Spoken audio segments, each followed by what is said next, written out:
사랑하는 우리 행복동산 송포교 성도 여러분, 오늘도 잘 오셨습니다. 지난 한 주간도 날씨가 더워서 너무 더웠습니다. 그래서 오늘 아침에는 보니까 좀 찬바람, 시원한 바람이 불어왔습니다. 아무리 더워도 또 이 더위가 지나가는 그런 모습을 우리가 보면서, 또 지금 우리 가운데 있는 어려움도 힘든 것도 다 지나가게 될 줄로 믿습니다. 볼륨을 조금 한번 낮춰 보세요. 올해는 우리 조국 대한민국의 광복 74주년, 그리고 3.1운동 100주년을 맞이하고 있습니다. 역사적으로 굉장히 의미가 깊은 한 해인데, 요즘 일본의 아베 정권이 경제보복 조치를 내려서 으스스한 가운데에 광복절을 맞이하고 있습니다. 이 아베 정권의 제국주의 부활을 꾀하는 것이 아닌가, 이런 염려도 됩니다. 지금 우리 한반도 주변에 역사의 소용돌이가 요동치고 있습니다. 광복절을 맞이하면서 우리 민족의 역사를 돌아보면, 우리 민족은 일본의 제국주의의 무력으로 국토와 또 이 나라를 빼앗겼습니다. 민족훈을 말살하려고 우리 말과 우리 글을 쓰지 못하게 했습니다. 젊은이들은 총알바지로, 그리고 위안부로 끌려가서 모멸을 당하다가 끝내 외국에서 돌아오지 못하고 죽은 젊은이들도 많습니다. 신사참배를 강요당하고 민족과 교회의 지도자들을 모두 죽일 계획을 세우기도 했습니다. 언어를 빼앗겼고 우리의 성을 빼앗겼고 자유와 젊은이들과 민족의 혼을 빼앗으려고 했습니다. 해방은 꿈조차 꿀 수 없는 상황이었습니다. 그러나 우리는 철저하게 하나님의 뜻 안에서 해방을 맞이했습니다.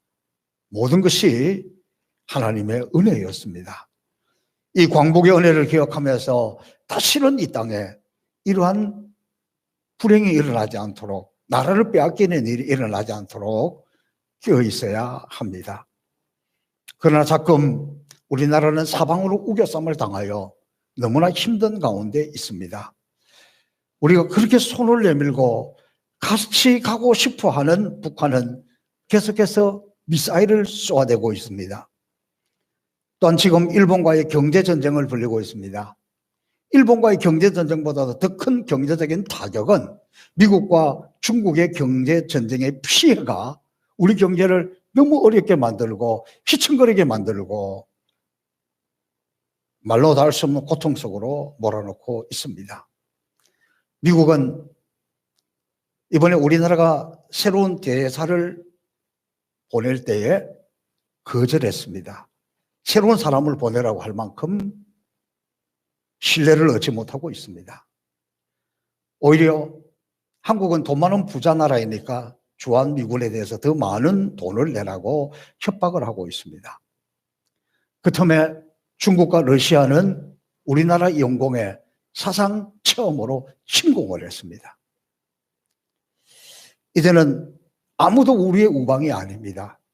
국제사회에서 갈 길을 잃어버렸습니다. 어떻게 하다가 이런 지경이 되었는지 두렵기도 합니다. 저는 그보다 더한 것은 대한민국의 정체성입니다. 도대체 우리는 누구인가? 우리나라는 어디로 가야 하는가? 우리나라의 우방은 누구고 적은 누구인가? 정체성이 혼란이 왔습니다. 군대가 왜 필요합니까?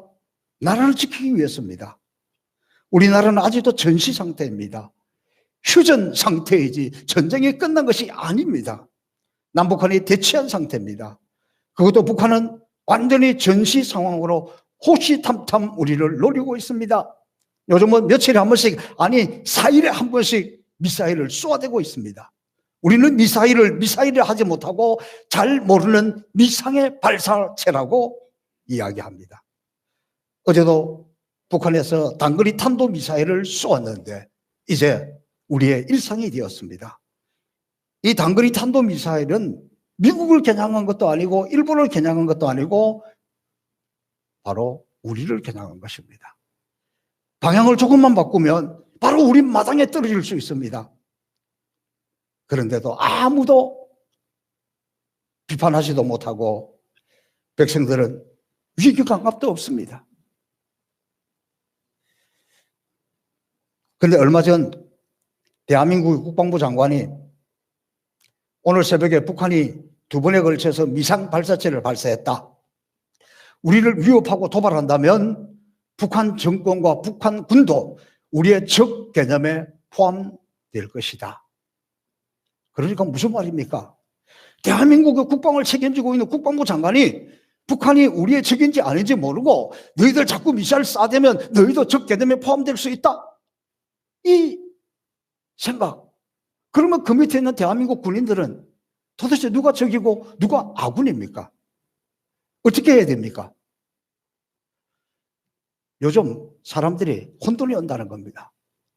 북한하고 중국하고 러시아가 우리 우방국인지, 일본하고 미국이 우리의 적인지, 이게 도대체 어떻게 좋을지, 무엇을 해야 할지 이게 헷갈린다는 거예요.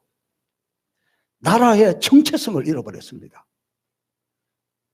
오늘 광복절 기념 예배를 드리면서 지금 우리는 무엇보다 우리가 누구인지, 어디로 가야 하는지 이 정체성을 확립하는 것이 절실합니다. 이제는 일본뿐만이 아니라 사방이 우리나라를 넘보고 우습게 여기고 있습니다. 정신 차려서 일본도 이기고 어느 누구도 우리를 넘볼 수 없도록 우리가 끼어 있어야 되고 기도해야 되고 나라의 안보를 튼튼히 해야 합니다. 저는 광복절을 맞이해서 나라의 장래를 염려하다가 이것보다 더 시급한 것은 지금 우리 교회, 우리 성도들이 그리스도인으로서의 정체성이 우리가 정말 예수 믿는 사람 맞는가? 이 정체성이 더욱 시급하다는 것을 깨닫습니다. 우리가 싸워야 할 것은 영적 전투입니다. 그런데 이 영적 전투에서 싸워야 할 주적이 누군지 모르고 아군끼리 상처 주고 상처받고 찌르고, 지금 영적 전투를 하고 있으면서 우리가 싸워야 할 대상이 누군지 모르고 교회 안에서 찌르고 싸우고 받고, 이게 너무 우리의 오늘 부족하고 어리석은 모습입니다. 영적 전투에서 가장 중요한 것은 나는 누구고 누구랑 영적 전투를 해야 되는지를 분명히 아는 것이 중요합니다. 다시 말해서 우리 자신이 누구인지 이 정체성을 알아야 되고, 우리가 누구랑 싸워야 되는지 알아야지. 우리가 싸워야 될 상은 운수 마귀 세력이요, 사탄의 세력이요, 악한 영들인데, 함께 힘을 합해서 싸워야 할 사람들끼리 찌르고 싸우고 서로 적인 줄로 착각을 하고 살아가고 있다면 우리가 영적 전투에서 어떻게 이길 수가 있겠습니까? 정체성, 이것을 회복해야 합니다. 안데르센 동화 가운데서 미운 아기 오리라는 내용이 있죠. 이 이야기의 줄거리가 이렇습니다. 어쩌다 백조의 알 하나가 오리 둥지에 들어가서 새끼 오리들과 함께 부화가 되었습니다. 그래서 엄마 오리나 다른 아기들을 볼 때에 생긴 것이나 하는 짓이나 마음에 하나도 드는 것이 없습니다. 소리를 낼 때도 꽥꽥 이렇게 오리가 울어야 되는데 이거는 삑삑거리기만 합니다. 걷는 모습도 오리는 엉덩이를 실룩실룩 하면서 이렇게 움직여야 되는데 아주 삐쩍 마른 것이 다리만 긴 것이 이 꼿꼿하게 이게 걸어가는 겁니다. 형제 오리들을 볼 때마다 눈살을 찌푸립니다. 엄마 오리도 걱정이 태산 같습니다. 아유, 어쩌다가 저렇게 별종이 생겨났을까? 이 미운 아기 오리는 자기 자신이 늘 미웠습니다. 나는 왜 이 모양인가? 내가 어떻게 형제들과 엄마의 걱정이 되지 않을까? 형제들을 따라서 오리들이 따라가는 시궁창에 가서 뒤져봐도 즐겁지 않았고 왠지 자꾸 날개가 가렵고 날개짓을 하고 싶은 그런 모습입니다. 그런 자기 모습이 늘 미웠습니다. 행복하지가 않습니다. 그러던 어느 날 아주 이 건질거리던 날개를 쫙 펴서 날개짓을 한번 해보니까 자기도 모르게 하늘 높이 쑥 올라가 버렸습니다. 너무 놀랐습니다. 물 위로 이렇게 내려오면서 호수의 빛이 자기 모습을 보니까 오리와 다른 우아한 백조 한 마리가 거기 있는 것입니다. 그때서야 자기가 미운 오리가 아니라 백조라는 사실을 깨닫게 됩니다. 자신이 오리들과 함께 사는 것이 왜 그렇게 어색하고 왜 그렇게 힘들었는지 깨닫게 됩니다. 왜 그렇게 자주 날개 쭉지 밑이 근질거렸는지를 알게 되었습니다. 그런 날개를 펴고 창공을 날아오릅니다. 그 후로 미운 아기 오리는 더 이상 오리처럼 살지 않았습니다. 더 이상 깨깨거리지도 엉덩이를 실룩거리면서 걷지도 않았습니다. 시궁창을 뒤지지도 않았습니다. 우아한 백조답게 백조로서의 삶을 살아갔다는 것입니다. 오늘 성경은 오직 너희는 택하신 족속이요 왕같은 제사장이요 거룩한 나라요 그의 소유된 백성이니, 한마디로 말하면 우리 그리스도인들은 백조처럼 고상하고 멋진 존재들이라는 겁니다. 그런데 정말 많은 그리스도인들이 오리처럼 살고 오리를 흉내내면서 그렇게 오리처럼 살려고 뒤뚱거리고 몸부림치고 있다는 겁니다. 그렇다고 우리가 오리가 될 수는 없습니다. 왜냐하면 이미 우리 안에는 백조의 모습이 자리를 잡고 있기 때문입니다. 우리는 은혜 받은 소중한 체험이 있습니다. 우리는 선한 양심도 자리를 잡고 있습니다. 우리는 우리 속에 하나님을 두려워할 줄 아는 거룩한 성품도 자리 잡고 있습니다. 그래서 오리도 아니고 그렇다고 백조도 아닌 이것도 저것도 아닌 모습으로 살아가고 있습니다. 그러나 우리 자신에 대해서 도대체 나는 왜 이럴까? 신앙생활 하는데도 교회 와서도 그리고 세상에 나가서도 행복하지도 즐겁지도 않습니다. 사회심리학에서는 이런 현상을 아이덴티티 크라이시스, 정체성의 위기다 이렇게 부릅니다. 자기가 누구인 채 잊어버리고 나도 아니고 남도 아닌 뒤죽박죽의 삶을 살아가면서 겪게 되는 정체성의 위기, 이것이 오늘 우리에게 가장 시급한 문제라는 겁니다. 사랑하는 성도 여러분, 우리는 그리스도인입니다. 우리가 예수 믿고 예수님 만나서 변화된 삶이 우리의 본래 모습입니다. 그리고 이 모습은 어떤 상황 속에서도 변하지 않는, 흔들리지 않는, 세상을 쫓아가서는 안 되는 그 우리의 본래 모습입니다. 그래서 우리는 이것을 계속 찾아서 나서는 것이, 목사가 목사답고 장로님은 장로답고 권사님은 권사답고 집사님은 집사답고 교회는 교회되게 예배는 예배되게 성도는 성도되게 하는 것, 이것을 찾아가는 것이 우리의 본성입니다. 그러나 세상에 묻혀 사는 동안에 우리의 본 모습을 잊어버릴 때가 많습니다. 망각하거나 착각할 때가 있습니다. 자기가 백조인데 오리인 줄 알고 오리처럼 살려고 부둥거릴 때가 있습니다. 아니 어쩌면 오리보다도 더 지저분하게 시궁창을 찾고 있는지도 모르겠습니다.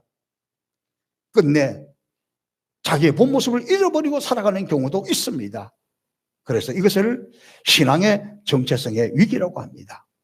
왜 이렇게 신앙의 정체성을 위기를 겪게 되는 것일까요?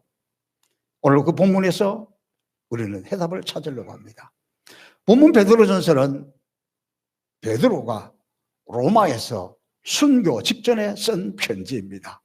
오늘 본문 1절로 보니까 본도, 갈라디아, 갑바도기아, 아시아와 비두니에 흩어진 나그네들에게 이렇게 편지를 쓴다고 기록하고 있습니다. 그러니까 지금 이스라엘 백성들이 이스라엘 땅을 떠나서 디아스포라 흩어졌는데, 지금의 터키를 중심한 이 소아시아 지역으로 흩어져서 살고 있는 유대인들에게, 그리고 유대계 그리스도인들에게 편지를 쓴 것입니다. 이 편지를 쓸 때 로마 전역에 너무 가혹한 박해, 네로 황제의 박해가 일어나 순교자가 속출하던 시기였습니다. 박해를 피해 이 먼 소아시아까지 와서 살고 있는데, 그곳에도 더 극심한 박해가 일어나서 또다시 피난 갈 수도 없고 피난 갈 데도 없고 그리스도인들이 혹독한 어려움을 겪고 있었습니다. 그러다 보니까 예수님을 배반하는 배교자들도 나타나기 시작했습니다. 이렇게 혹독한 박해 속에 많은 그리스도인들이 정체성의 위기를 겪게 된다는 거예요. 왜? 내가 지금 예수 믿는다, 나는 그리스도인이라 그렇게 자기를 드러냈다가는 핍박을 당합니다. 잡혀갑니다. 회사에서 쫓겨납니다. 또 심지어 죽을 수도 있습니다. 이런 상황이다 보니까 그리스도인의 사실을 숨기는 사람들이 늘어나기 시작했습니다. 너무 힘드니까.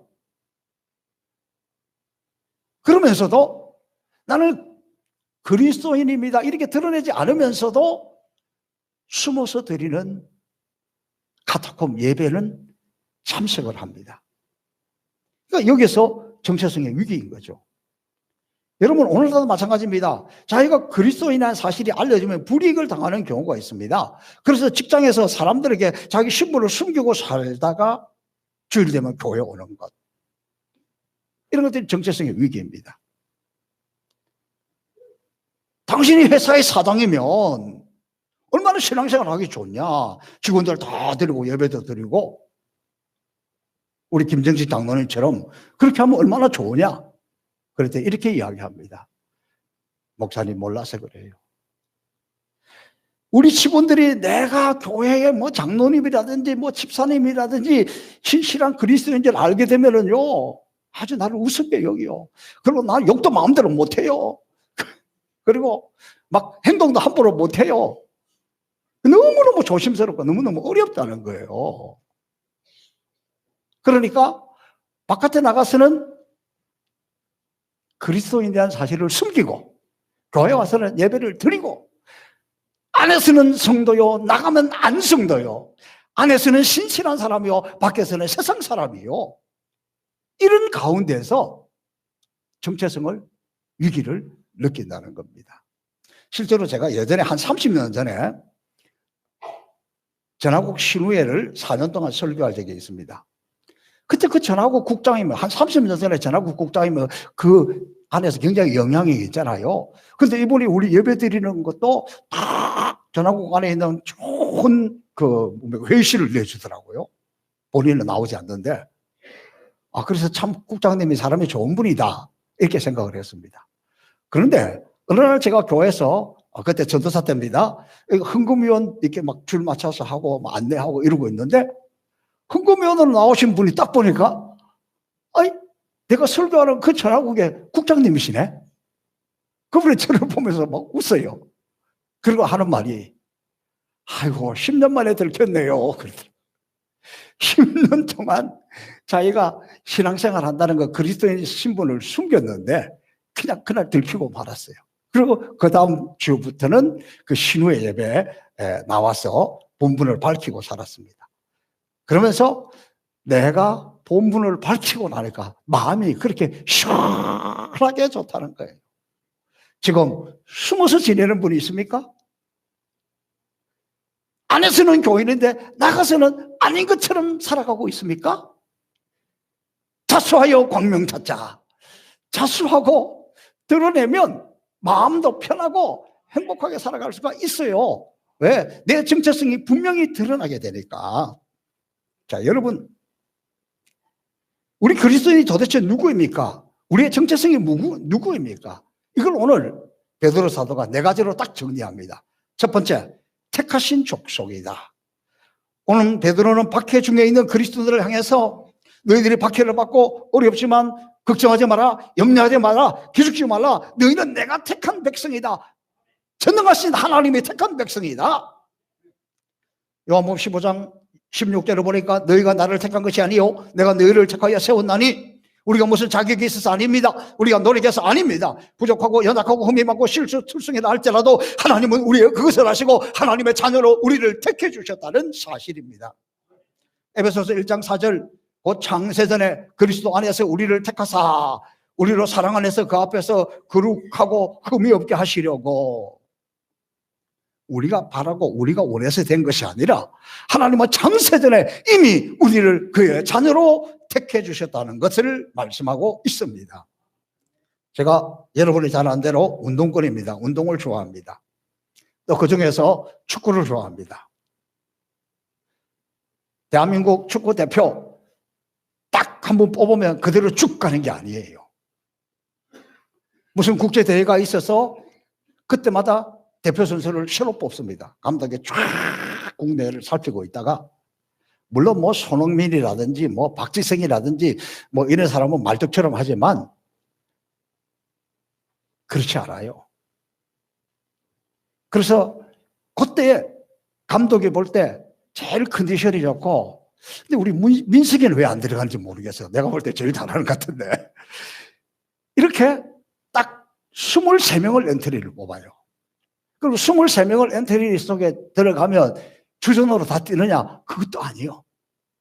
그러니까 축구 대표로 뽑혀서 태극마크를 달고 국제 경기에서 주전으로 뛰게 된다는 것 얼마나 영광스러운지 몰라요. 한 번만 영광스러운 것이 아니라 한 번, 여러분 우리나라의 대표 선수 한 번 하고 나면 영원히 하는 거 아니잖아요. 그래도 대표 선수 한 번 하면 평생에 내가 국가대표로 선발됐던 사람이다. 제가 요즘 뉴스를 보니까 우리나라에서 축구선수 아주 신앙에 좋은 김신욱이라는 키 큰 친구가 있어요. 국가대표로 활동을 했습니다. 그러다 지금은 조금 밀려가지고 중국으로 갔어요. 중국에 가서 날개를 달았네? 그래가지고 막 5게임 동안 골을 8골을 말아놓고, 그러니까 중국에서 이런 기사가 나왔습니다. 야, 한국하고 우리하고는 왜 이렇게 격차가 심하냐? 저 김시르교로 보니까 한국에서 국가대표에서 좀 밀려가지고 좀 끝물인데 저렇게 펄펄 날고, 우리 대표 선수들은, 중국의 대표 선수들은 보니까 아주 그 앞에 주눅이 들어가지고 이런 것을 보면서 격차가 난다는 거예요. 그러니까 한 번 대표 선수로 뽑혀가지고 쓰임받는 것도 이렇게 영광스러운데, 하물며 우리는 국가대표가 아니라 하늘나라 대표다. 하나님께서 친히 우리를 택해서 택한 족속이다. 여러분, 이것이 우리의 자부심입니다. 나는 하나님께서 택하신 하나님의 백성이다. 뭐 이 땅에서 그 어떤 무엇을 하는 것보다도 나는 하나님의 택한 백성이다. 하나님이 나를 택했다. 이 자부심. 이 자부심이 있어야 성도답게 살아갈 수 있다는 거죠. 내가 하나님의 백성인데, 내가 행복의 도시 성포교회 성도인데 그깟 돈 몇 푼에 흔들릴 수 있나? 내가 하나님의 이런 자녀고 하나님의 택한 백성인데 일시적인 쾌락에 흔들릴 수 있나? 내가 하나님의 택한 백성인데 세상의 부질없는 명예와 권세에 흔들릴 수 있냐? 아니야. 나는 하나님의 자녀야. 하나님이 나를 택했어.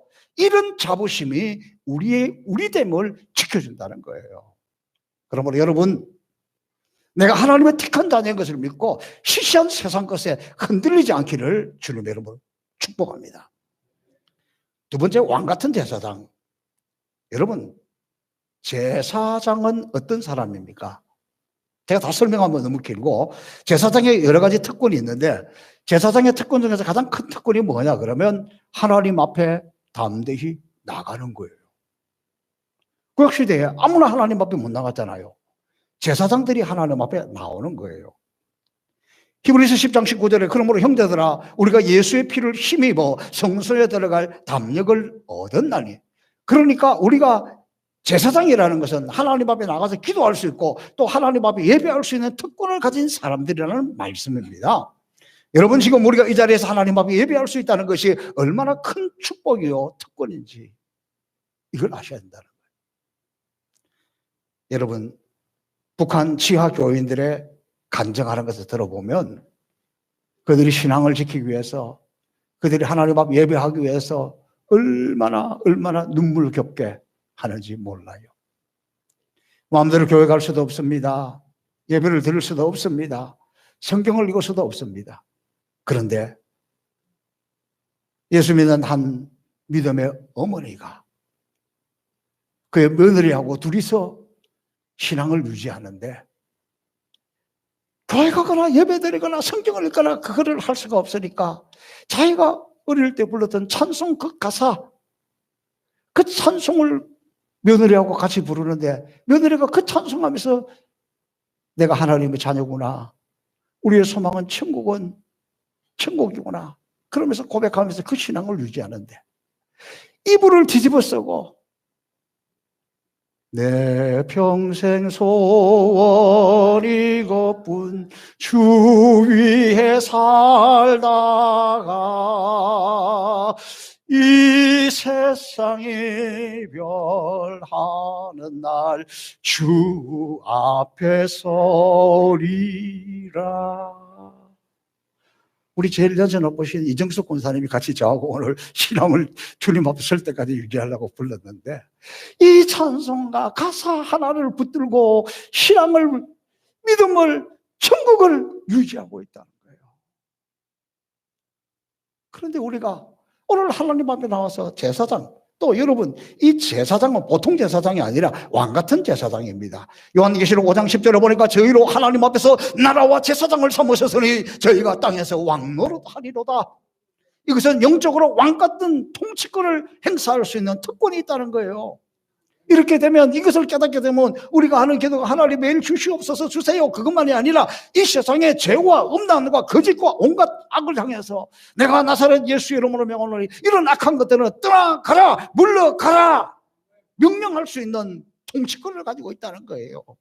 가난과 질병과 저주를 향해서 물러가라 통치권을 행사하는 왕같은 기도를 해야 한다. 이것이 왕의 기도입니다. 우리 교회는 그래도 심야 기도할 때마다 왕의 기도를 합니다. 저뿐만 아니라 우리 모든 성도들이 우리를 더럽히고 있는 악한 영들과 원수마귀는 떠나갈지어다. 교회를 흔들고 교회를 무너뜨리는 악한 영들과 원수마귀는 예수 이름으로 명하노니 떠나갈지어다. 우리 교회들이 다 선포합니다.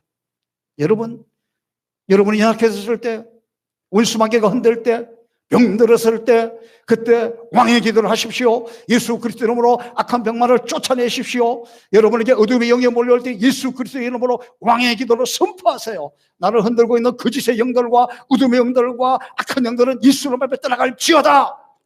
이게 우리가 왕같은 제사장이라는 거예요. 왕같은 제사장인 우리가 옳은 줄 알고 시궁창만 뒤지고 있으면 되겠느냐, 그 이야기입니다. 저는 목사로서의 자부심, 그것은 제가 늘 이야기하잖아요. 나는 우리 성도들이 잘 되는 것이 제일 좋아. 왜? 그것이 내가 잘 되는 거예요. 그럼 늘 우리 성도들에게 축복을 선포합니다. 그리고 또 축복을 선포하면 그 축복이 내게 오고, 또 계속해서 그 축복을 선포하면 그 축복을 받는 우리 성도들이 참 은혜 안에서 지내면, 그 축복을 받아들이기만 하면 이 세상에서 다 복을 받더라니까. 우리 성도들이 다 그래도 어려운 중에 와서 그래도 점점 좋아지는 것을 제가 보면서 목사로서 얼마나 자부심이 있는지 몰라요.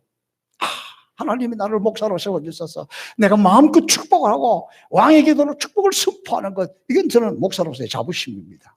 여러분, 저와 여러분 모두가 왕같은 제사장입니다. 우리가 직접 하나님 앞에 기도하는 정도가 아니라 왕같은 제사장으로서 왕의 기도로 선포하여 어둠의 영들을 이기고 원수마귀도 이기고 저주의 세력도 이기고 질병도 이기고 승리하시기를 주님의 이름으로 축복합니다. 세 번째, 오늘 베드로는 우리는 거룩한 나라라는 거예요.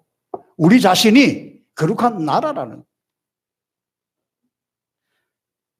마태복음 12장 28절에 보니까 내가 하나님의 성령을 힘입어 귀신을 쫓아내는 것이면 하나님의 나라가 이미 너희에게 임하였느니라. 주님께서 우리 그리스도인들의 심령 속에 이미 임했기 때문에 하나님 나라가 임했다고 선언하는 겁니다.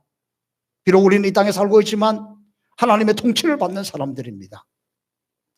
우리는 이 땅에 파송된 하나님의 대사들이라는 겁니다. 세상에 있지만 세상 사람이 아니라 하나님의 사람이고 하나님의 나라라는 겁니다. 저와 여러분이 어디로 가든지 내가 하나님의 나라, 여러분이 하나님의 나라인 것을 명심하시기를 바랍니다. 그리고 네 번째, 하나님의 소유된 백성이다. 우리는 하나님의 소유라는 것. 여러분, 이사야 43장 1절 말씀에 야곱아 너를 창조하신 여호와께서 이제 말씀하시느니라. 이스라엘아 너를 조성하신 자가 이제 말씀하시느니라. 너는 두려워하지 말라. 내가 너를 구속하였고 내가 너를 지명하여 불렀나니 너는 내 것이라. 하나님께서 우리를 하나님의 소유라고 주장하십니다. 한마디로 말하면 너는 네 것이기 때문에 원수마귀를 향해서, 사단의 세력을 향해서, 세상을 향해서 아무도 못 건드린다. 아무도 못 건드린다. 이것은 내 소유다. 이렇게 말씀하고 있는 겁니다. 영적 전투하며 살아가는 우리에게 얼마나 용기백배한 말씀입니까? 원수들을 향해서, 마귀들을 향해서 내 소유다. 아무도 못 건드린다. 말라기 3장 17절 말씀해 보니까 만군의 여호와가 이르노라.